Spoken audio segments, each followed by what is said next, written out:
खुलुमबाय भेटेरिनारि चेनेलाव गासैखौबो बरायबाय। आंनि चेनेलखौ साबस्क्राइब खालायदो आरो बे खाथिनि बेल आइकन बेलखौ बुथुमनानै होदो जाहाथे भिडिअ होबानो सिगांग्रो नटिफिकेसन सहैनाय बायदि। आसाम आयेन आफादनि गोजां बोथोरनि रांबावजा जर'खाथाय 23/12/2021 इं जर'खाथाय। सा 27 इउपिपिएल सोद्रोमाफोरा इउपिपिएल नागारनानै थांनाय सा 27 सोद्रोमा बिथांमोना मैया बोखांनानै लाफिनबाय।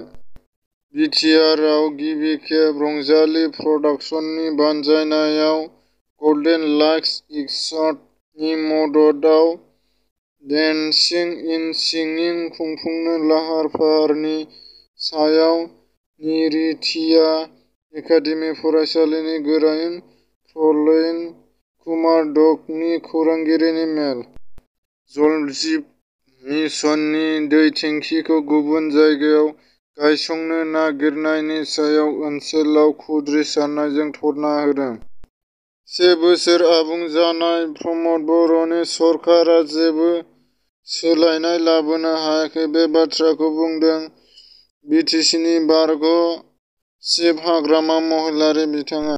बाक्सा जिल्लानि सिङाव थानाय Saint Thomas Catholic church Baranpara पारिशआव क्रिसमास खुंफुंनो थाखाय गिर्जा न'खौ थाद'नाय गैया साजायगासिनो दङ।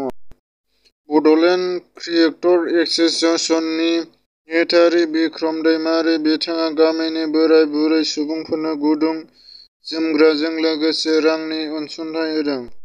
माहारियारि मानास हाग्रामायाव दावबायारिफोरनि गोबां गारिखौनो गाग्लोबनो नाजादों मासे गिदिर गान्दाया। गसाइगाव महकुमानि सिङाव थानाय जानालिगाव गामिनि प्राथप लामायाव गावनि मान सन्मानखौ जेबो सानालासिनो खनले खनले लेंहरफिनदों गावनि असे बिसिखौ बहाबाफोर नुसनबायब्ला जानबुं नाम्बाराव खिन्थाहरनो थाखाय खावलायनाय जाबाय। जानबुं नाम्बारा 93953734019395373401